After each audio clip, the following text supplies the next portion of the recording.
with Casey Johnson here. Hi, Billy. Two questions. One quick one. What's the status of Lowry Markkinen? Yeah, he's going through his pregame warm up. We'll see how he feels coming back.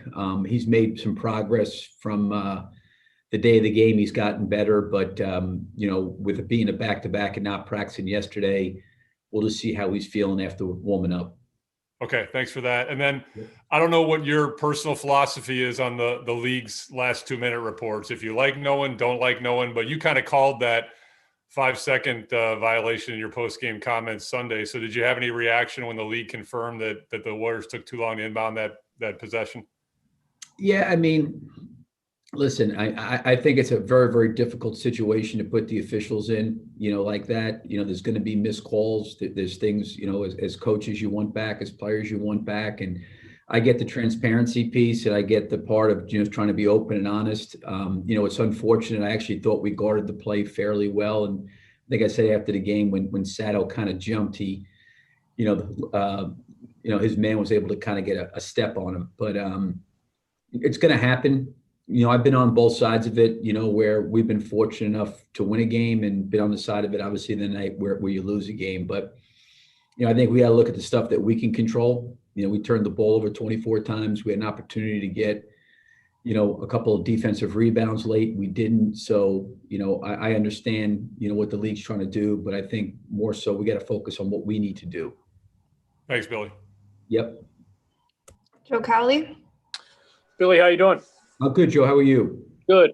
Hey, we obviously haven't heard from Arturas in a while. You're kind of the voice of the organization right now with your duties and what you have to do.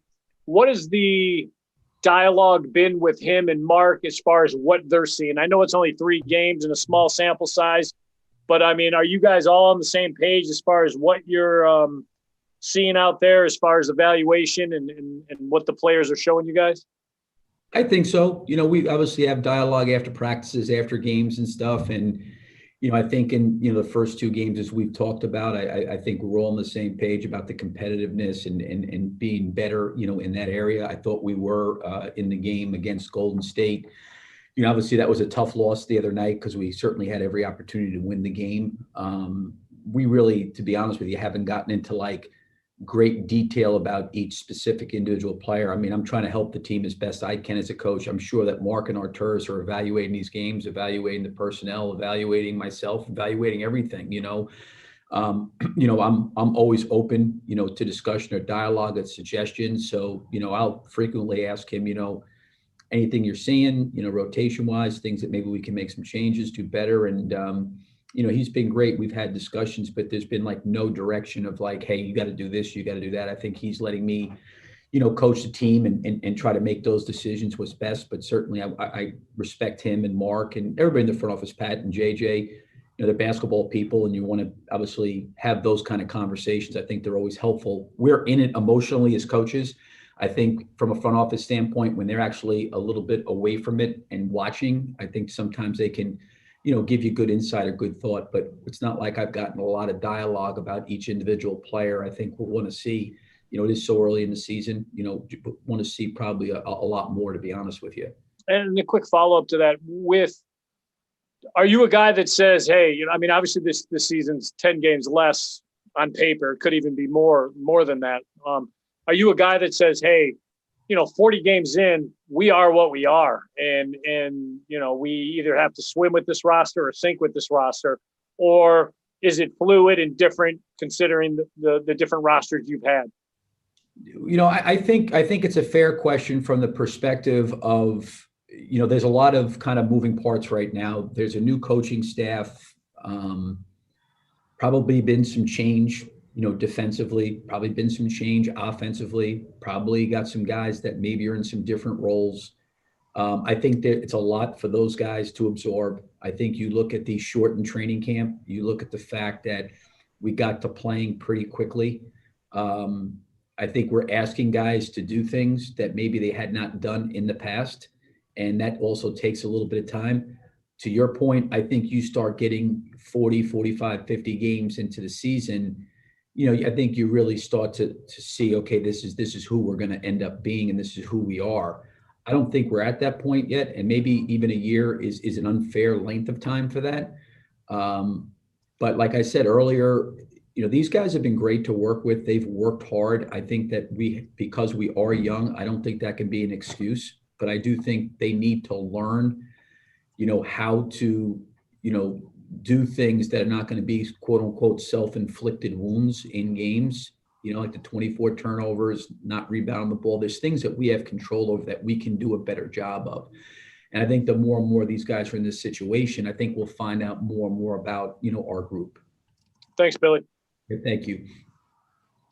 Chuck Swirsky. Hey, Billy. You've had a significant role in two of the Wizards in their careers, in Westbrook and Bradley Beal. Can you talk about your dealings with both of them, the evolution of how you recruited Beal and with him at Florida, and then coaching Russell? Yeah, I mean, we kind of identified Brad really early, and part of it was because we had David Lee. David Lee and Brad went to the same high school in St. Louis, so we started recruiting Brad pretty early. I give him a lot of credit. I think that there was a lot of pressure on him to, stay closer, in particular, go to Kansas.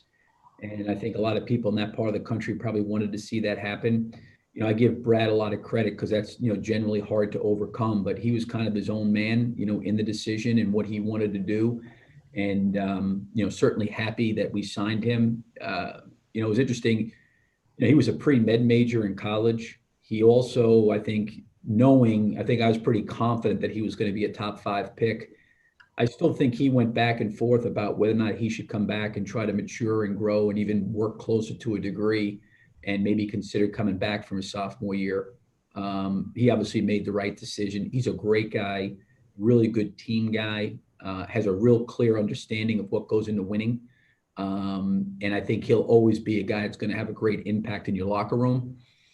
As it relates to Russell, I've always said this: when you have, your best player, when you walk in there as a coach and you're never worried about whether or not this guy is going to show up and compete and play, it's an incredible luxury, because I think that's what his identity has been as a player, is that he lines up every night and plays and gives everything he has.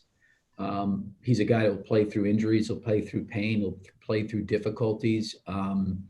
I watched him play a significant part of the season one year on a really bad ankle and just refused to sit out because he loves competing. But he's a guy, I think, as a coach, I never lost sight on that, as a coach, when you have your best player that lines up and plays that hard every night, it certainly raises the level of everybody else, in the locker room. Thank you. Yep. Darnell, you're up. Yeah, thanks, Kristen. Billy, I want to piggyback on Chuck's question. You mentioned the competitive nature of your stars in OKC that you had, and I'd like to know which one was your favorite to coach, but in case you didn't want to answer that, what was your takeaways from some of those guys, some of the things that really stood out that from coaching some of those players of that caliber? I think the commonalities of those guys, whether it be Kevin Durant or Carmelo or Russell or Chris Paul or even Paul George, they have an unbelievable ability to get themselves prepared and ready to play. And they all go about it a lot differently. Like Russell on home games is going to be there 3.5 hours before the game. And he's going to have a particular routine he's going to go through. Chris Paul a lot of times may not go out and even shoot, but he spends a lot of time getting his body and his mind right, when he comes in. They all go about it differently, but they all get themselves ready to play. I think the other thing that is really impressive about them is that if any point in time in the game things are not going well, they can flip a switch and they can get themselves going well. And, that's what makes them a great player. If you're going to look at them at over a 10-game period, they're probably going to play at an extremely high level 9 out of 10 games. The one game they don't play well in, you can rest assured they're going to, come back more focused. The thing that was impressive to me about Kevin and about Russell is every morning when we were at home, whether it been after a 9 o'clock start, 7 o'clock start, or 8 o'clock start, both of those two guys were in the gym at 8:30 in the morning the next day. And they really, really put the work in. Same thing with Chris. We had a East Coast swing and we got in at like 5:30, 6 o'clock in the morning from Brooklyn because I think it was a double overtime game. And he's in the weight room and going back and forth between the hot tub and the cold tub and getting his body ready for the next night. Their attention to detail is incredible. And for someone like Chris, that's 35 years old, his game's probably not going to change a whole lot, but he's just fighting for inches every single day. And they are really incredibly driven beyond most when it comes to their legacy in the game. They're all secure financially. They're I think all of them are interested in what kind of legacy they're going to leave in the game, and they're incredibly driven, like unbelievably driven and meticulous to every aspect of the things that go into winning. Quick follow-up, Billy. Do you relay that to some of these young guys on this team, or do you try not to put that on them given the caliber of those players? No, I think that, I've had conversations with certain guys about different things as it relates to some of those guys. I think you have to have those conversations because it's not that they need to be those players. They just need to understand the commitment that's made, by them on an everyday basis. I mean, it is very, very, it's really impressive to watch, and you get a much, much clearer understanding. Besides their physical talent, you get a much clearer understanding of why they're so good. These guys just don't all of a sudden, go home, eat what they want to eat, go to bed when they want to go to bed, not watch film and just show up and say, I'm talented, I'm going to go out there and play. There is a preparation that those guys go through in great detail. And I think that has a lot to do with why they're so successful and why they win. And I think on top of that, they are obviously very gifted basketball players. So I'm not taking away from their talent level. They're really talented. But what makes them stars is that piece of it. So I think you have to have conversations with young players about that because, it's really, in a lot of ways, it's a personal choice, for every player. They've got to make that decision, of how, how much they want to utilize and take advantage of the talent that they have and how important is it to them. I mean, just even last year with Chris Paul, he eats and drinks, gallons of water. He's eating at a specific time. He's eating certain things at a specific time. He has spent an enormous amount of resources financially to have a group of people to help him with his body, to keep himself healthy. I mean, what he went through talking to him about, the injuries in Houston in the playoffs, 2 straight years, the things that he took himself through to get that resolved was unbelievable. And, that's just kind of the internal drive that you see from those guys. They are incredibly driven. Thank you, Billy. Yep. We have 2 more questions tonight. Jamal Collier can go first. Yeah. Hey, Billy. I think before the season, we had talked about just like, you wanted the team to play faster. And you guys are playing really fast. I think one of the 2 or 3 teams in the league so far.